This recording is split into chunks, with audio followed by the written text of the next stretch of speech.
All right, folks, let's do the Amiga news for the week of November 10th, 2024. Let's go. Amiga news with AmigaBill. I found some interesting stuff in the news section. For the news section this week, and you know, it's interesting, guys. I had a thought. You know, like when I do the news, it's just kind of like stuff that like I find online and that people send to me. But you know, I haven't vetted every single thing in the news section. So you know, we're gonna check this Kick ROM Switcher out. It sounds awesome, but I never actually used it myself. So I don't know. Like, should I do a disclaimer? You know what I mean? Because I know by like I'm just using this one as an example. Like I've never bought anything from the place that's selling it. That, as far as I know, they have a great reputation. But just in general, you know, like I just try and like show you guys cool stuff that I found, and then I'm kind of like just the messenger. You know what I mean? And then you know, hopefully it's cool. So everything I do is stuff I find online that looks kind of interesting, but I haven't vetted everything. So yeah, it's just something I was thinking about when I do the news section. So yeah, I don't know. How do you guys feel? I mean, I guess you guys get that, right? Yo, take care, Coffee Cup Arcade. Great to see you. Air Yuri, thank you for the raid. My main man, Air Yuri, with the raid, my mascot. So we had a WOG meeting this Thursday. It was awesome, and this cool little device came up. It's called a Kick ROM Switcher. It's sold by Alinea Computer. One of the members has the older version of it, and so it's really cool. So this is a Kick ROM Flash ROM adapter. So basically what this does is this allows you to have multiple kickstarts on one chip. So you can switch between kickstarts. You know, you want your 1.3, your 2.04, your 3.1, your 3.2. Yo, UG Pella, thank you so much for the raid, UG Pella. Andy Perry says Alinea is a great shop. Okay, cool. Yeah, I should buy some stuff from them. I've heard really good things about them. Yo, what's up, Chucky Gang? Great to see you. The Kick ROM is the Kick ROM Flash is an old idea, but a new design. Sadly, it requires the ROM to be programmed externally. You cannot flash it while it's in the machine. Got it. Okay, so you know, flash it. So that's what we have here. It looks like we have the flasher that you plug into the machine, and then we have the actual device. So the idea is that, you know, you can put multiple kick starts on the chip, and you can, love you too, Ari, and you can switch between them. Greg Flores says reporting the news isn't an endorsement. Okay, cool. I'm glad that, you know, you guys understand that. That's awesome. That's the ROM, cool. And then this is the actual burner that you need. And this is the burner. And you actually, you know, burn the kickstart with your machine, which is cool. It is done externally, but you burn it with the actual Amiga. So this looks cool, man. Oh, look at me. I'm over here on this thing. Sorry, guys. This is cool. Oh, cool. So you flash your kickstarts with the flasher. The flasher is from, I guess it depends on your configuration, from €49.95, and the actual chip itself is €29.95. And my man, some of the folks in the WOG, they bought this and they liked it. They said it was cool. Speaking of Amiga love, Dungeonette, the new adventure game, is being released on the 6th of December. Hope you guys enjoy the game. The team has worked hard on it, including myself. That's Tony Axness from the Amiga Guru blog. He tried to make it the best possible. It's coming from Adrian over at Mutation Software. Adrian said this is going to be his last game. He's going into retirement after this one. You know, we played the demo on stream not too long ago. It's a dungeon crawler. It comes on 2 ADF discs. A USB stick, a glossy 3.5-inch floppy disk labels are included. The physical edition also includes the physical CD32 CD-ROM, digital CD32 CD-ROM ISO image. It's got a digital PDF manual and a printed manual with all the physical editions. The digital version also includes the CD32 CD-ROM ISO image. It looks awesome. It's one player, and it's compatible with a stock Amiga, a 2 megabyte Amiga AGA and CD32. So it'll work on your 1200, your 4000, your CD32. It also works on the A500 Mini, A600 GS, and WinUAE emulator. So this is going to be a fun one. I can't wait to play the full game. I just played like the first 2 levels and it was great. There's a cameo appearance from Amiga Bilbo, which I thought was hilarious. And you know, Mutation, they did Cyberpunks 2, Rescue AmigaBill, and they did Wiz. So they've made some cool games for Amiga. So congrats on the new game, Tony Axness, and I know Roar did some beta testing on it too, and Adrian, congrats guys, it looks awesome. Luba, you're amazed how involved the Amiga community is. Amiga's the best community. How's it going? This is cool. I was over on the English Amiga board just looking around, and we all love the demo scene here. And this is a really cool article about Inside the Machine. I started the stream with Inside the Machine a couple of streams ago. Desire now has a hard drive installable version of Inside the Machine. But the thing that's really cool is Graham Bates. He posted this really amazing article. It's like a behind the scenes article all about the demo. And it goes, that's gigabytes. It goes really deep into the demo. Inside the Machine is a demo for the Amiga OCS platform released by Desire at Deadline Party in Berlin in October 2024. We're pleased to say that we won first place in the old school category. Big congrats, guys. The demo's a killer demo. I love it. Big thanks to the organizers for an amazing party. The people involved in production are Gigabates, Steffest, Pelicius, Maze, Platon, and Ramon B5. The source code is available on GitHub. I would love to see the source code for this, but you guys probably remember me running this demo on stream not too long ago. I went over to the Amiga 500 and ran it too. I'll just go over the idea here. I'll just read the idea. This demo started from a conversation with Pelicius at Revision. I showed him some stuff I'd been doing with simple Ham 7 table effects, and we started thinking about how we could use UV data from real 3D scenes rather than the usual tunnel style deformations. Building on some of the tooling he'd built for some AGA demos, he set about building a data explorer for Unity. The goal he had was to make something that feels like an AGA demo or an old school PC demo on OCS. Oh, and let me tell you something, they succeeded. The demo, maybe we'll watch a demo later. All good, they got a guru. This tells you their whole process, but look how deep this goes. Congrats, there's their trophy, that's awesome. Congrats guys, that's really, really cool. But I mean, this goes so deep and so technical. I hardly understand any of it, but I still had a great read. I was like, not quite sure what I'm reading here, but it blew me, it still blows me away. And if you do understand what they're doing, I'm sure you can learn from this and make your demo even better. I love what they did here with it. They used Unity and they exported some frames from Unity and converted it over to Amiga. It's amazing. These are different clips from the demo. So it demonstrates the part that they're talking about in this article. That pixel art of the motherboard is so good. It's fantastic. Man, demo sceners have so much talent. It's amazing. It just blows me away how much talent there is. Oh man. See, that's what they were doing with Unity. They were exporting the UV light. I didn't even know that was a thing, but apparently it is. And Carlos Jackal, I'm going to drop the link into the chat right now for you. And of course, all the links will be in the YouTube video in the description as well. So this is just a very in-depth, detailed article about this awesome demo from Desire. If you know, you're going to learn a lot by reading it. And the more you know, the more you're probably going to learn, because they don't hold back, man. They spill all the beans, and they also give you the source code. So I saw this. It was originally posted on the English Amiga board. This is funny. I love it. They took pictures of themselves, and I think these guys are all over the world too. So each guy sent in a picture, and then they converted them to 3D objects, and then they converted them over to Amiga. It's fantastic. If you really know how to program and you really know Amiga well, then this article is for you. And even if you don't know it, even if you don't know all the technical aspects of it like me, I still enjoyed the article very, very much. What's up, Speckles? Amiga Rules, Raiders of the Lost Disc. This is a really cool disc magazine. We checked it out a little bit earlier in the stream. It's a top quality disc magazine. How cool is it that we now have disc magazines for the Amiga?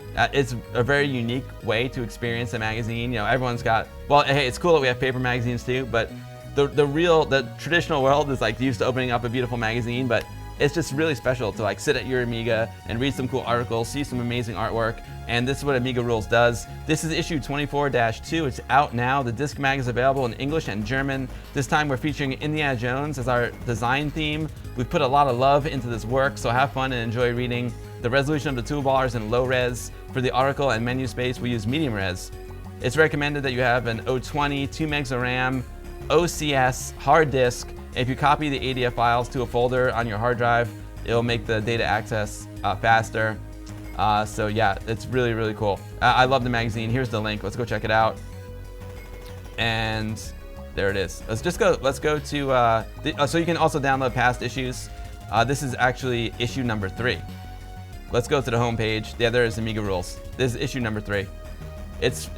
I'm telling you, it's a top quality magazine. We checked it out earlier in the stream. So yeah, go download and enjoy. I'll drop the link into the chat for y'all right now. And of course, all the links will be in the description of the YouTube video and in the AmigaBill goodie bag. Thanks to everyone who supports me over there. Appreciate you guys very, very much.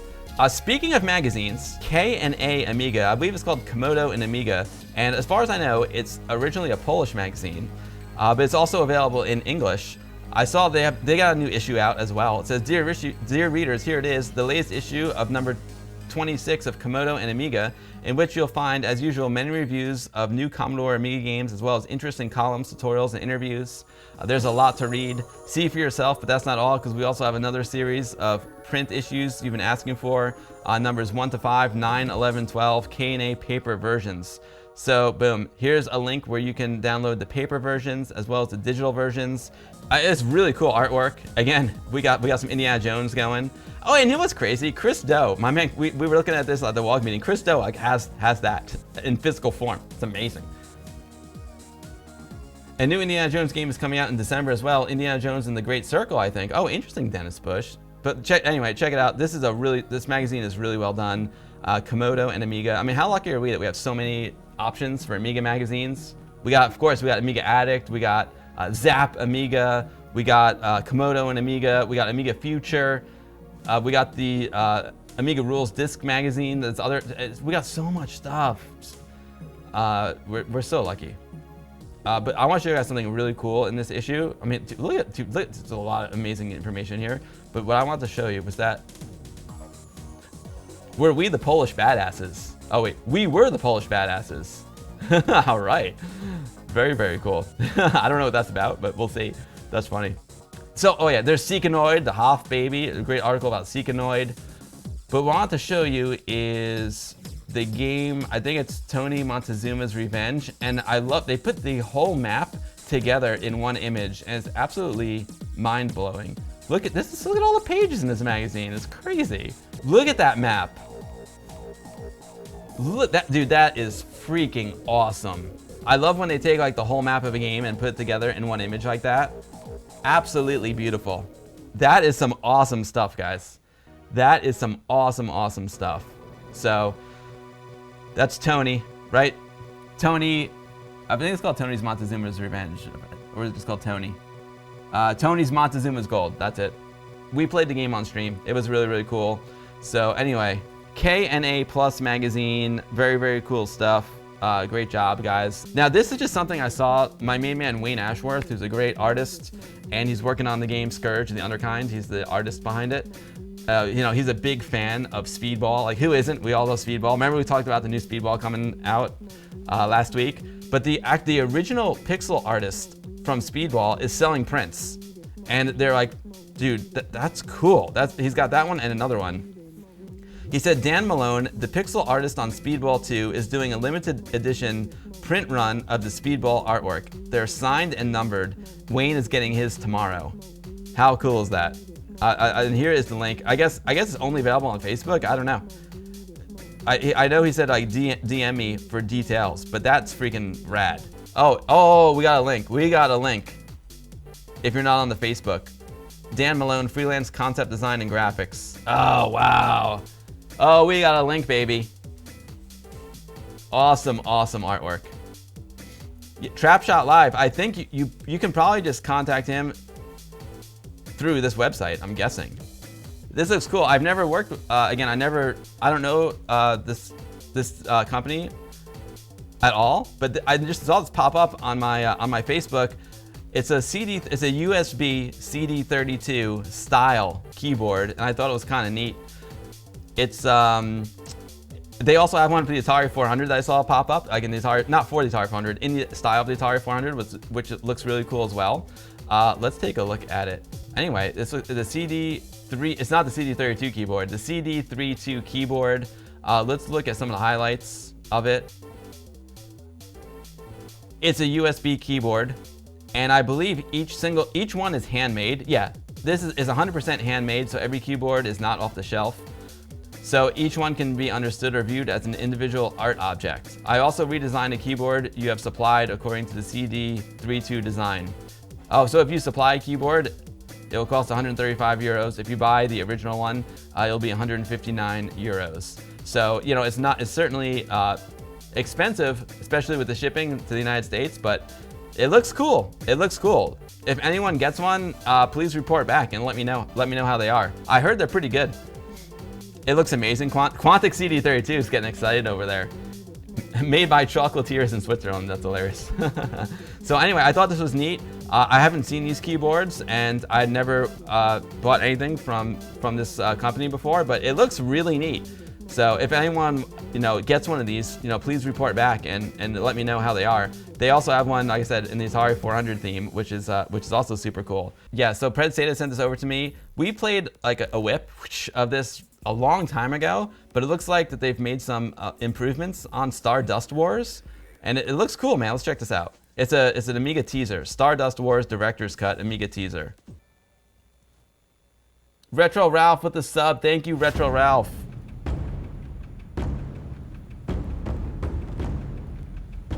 Thank you, Retro Ralph. We released our first ever Amiga game, Stardust Wars, in 2018.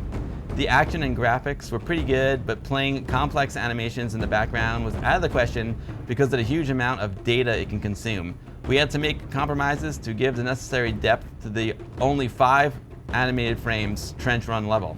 In 2023, the in-house developed animated Amos Anim player, we compressed full-screen ILBM animations into a reasonable quality and maintained the size at a relatively low level. 2024, now here we go with combining the two. Okay, so we got like a video player, an Amos Anim player in the background and some stuff in the foreground. A game made by fans to fans. Ooh, let's check it out. Let's check it out.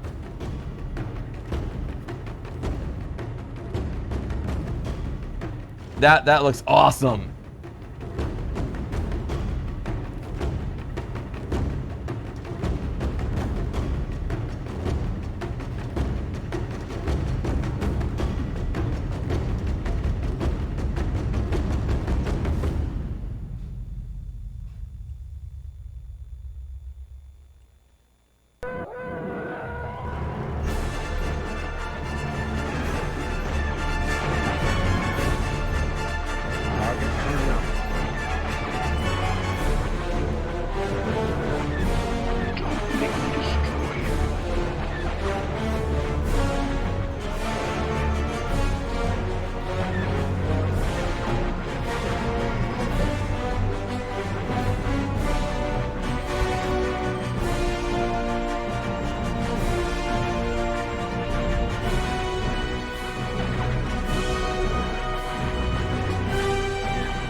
Yo, that is freaking amazing. Electric Black Sheep. Woohoo! That is crazy. It's like an FMV game, yeah. You're sold, no way, awesome. Jaw on the floor, the work of gypsies. It was so cool, right, Amiga Cami? Oh man, that is just so awesome. I love it, I love it. All right, next up in the Amiga news section, it would not be an AmigaBill news section without a trip over to Indie Retro News. Let's see what they got cooking over there. Fast Food Dizzy 2, an unofficial sequel to Codemaster's Fast Food Dizzy, is finally here. Recommended to have an AGA machine. Acid Bottle is certainly no stranger to creating quality releases for the Amiga. The arcade to Commodore Amiga game of Breakthrough and Wonder Boy are just two of the ones that stand out on Indie Retro News. Here we are with another Acid Bottle news story. Thanks to our good friend letting us know earlier today, we've been told that he's released an unofficial sequel of Fast Food Dizzy 2 to coincide with this news. We got a video from Saberman. Fast Food 2, Amiga created using the Scorpion engine, E-Rock in the house. is based on the original fast food, originally created by the Oliver twins for Codemasters in 1989. You play as Dizzy, fresh from his latest adventures. Now he's feeling particularly hungry and has the task of chasing down and scoffing as many pizza, burgers, and fizzy drinks as he can. As you progress, avoid the slimes that will often chase you around. Some are faster than others. There's 25 levels of mayhem split into 5 zones, 3 difficulty levels, multiple audio tracks, and high scores. We're gonna play it in a little while, but first let's take a look at Saberman's video and just get a little taste, and then we'll dig in deeper to some Fast Food Dizzy 2 in a little while. What's up, Amiga Mark? Great to see you. That Rebel Assault was amazing.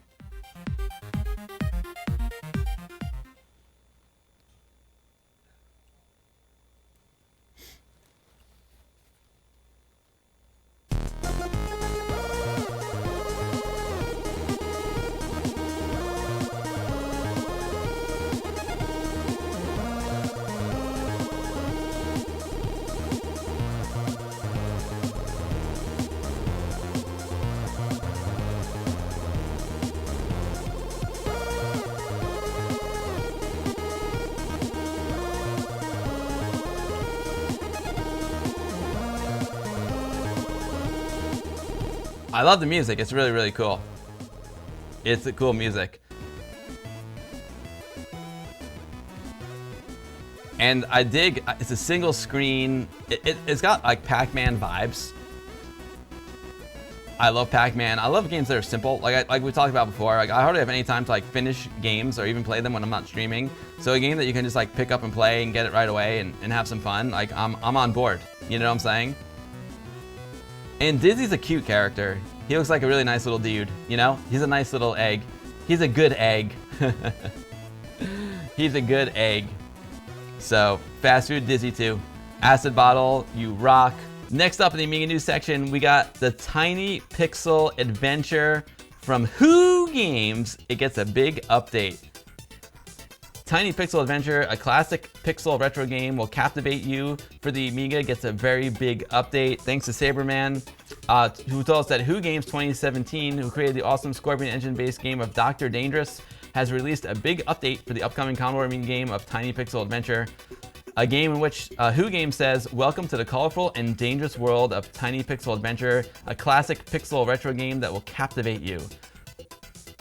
To coincide with this news, we got a screenshot and a new video and a downloadable tease. Nice, Saberman.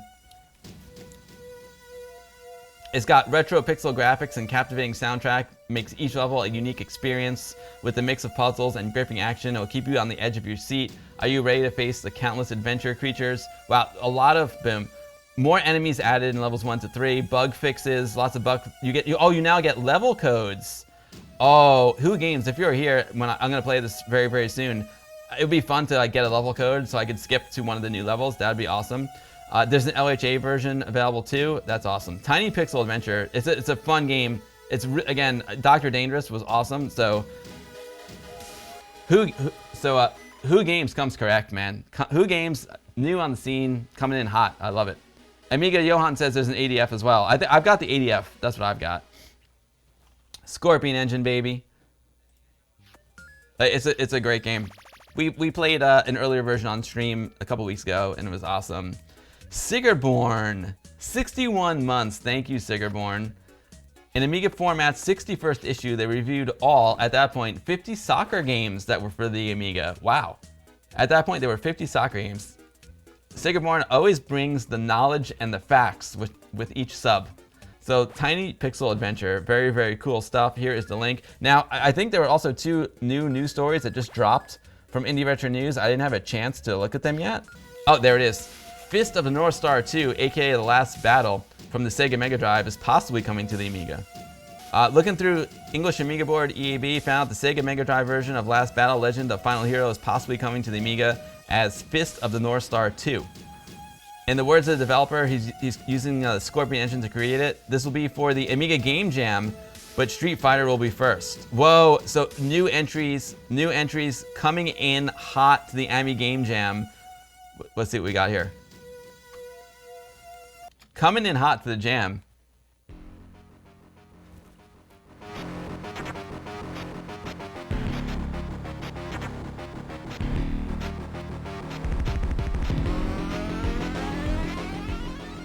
Sigurborn, I'm looking forward to seeing you at BCF East. Oh, after the accident, you haven't been able to stream. Oh, Sigurborn, that makes a lot of sense, Sigurborn, and I hope you're recovering well. You know, I haven't checked in with you offline, and I really should do that. I'm sorry. I'm glad that you are recovering. That was very, very scary. Fist of the North Star too. Oh, and then we got... Oh, here it is. Labyrinth. A remake of the Commodore 64 game Labyrinth for the Amiga. Even though the caffeine hasn't kicked in yet and I'm still half asleep, I thought I'd give a quick shout out to Kim Fastrup Larson's new remake of Labyrinth for the Commodore Amiga, a game in which the developer says it's a remake of a Commodore 64 game published by Commodore themselves in 1983. Not to be confused with the 1986 game of the same name by Lucasfilm, that's probably based on the movie. To coincide this news, we got the full story as well as an update gameplay video from Saberman. Interesting. It's a remake of a Commodore 64 game. Boom. It was originally written in BASIC for the Commodore PET. In this game, you must find your way through a randomly generated maze of your chosen size, playing from a first-person view. Can you do it without peeking at the plan, or map as we call it? Cool, Saberman. Super Tech Boy, how much does VCF East cost? I'm not sure. If you exhibit, they don't charge you. But I forgot. I think it's like $60 for the weekend, but I don't remember for sure, Super Tech Boy. I don't remember.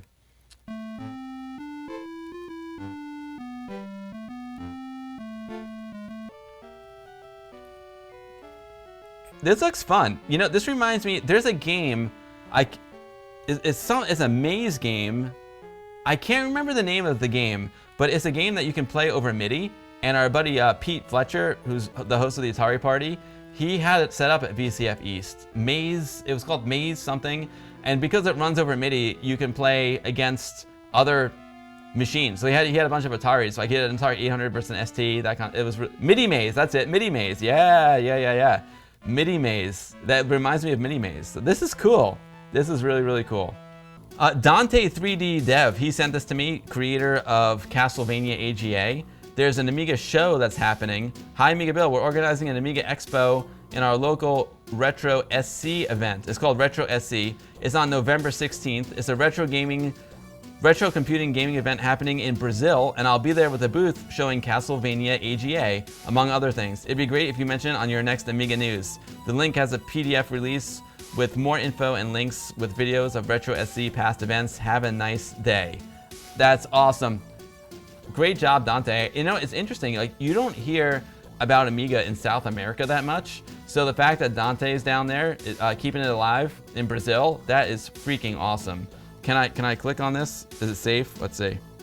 Retro SC. Coming to Brazil. I like the graphics. Retro and Dante. It looks like it's just a retro computer event. So good game to Dante for keeping the Amiga alive.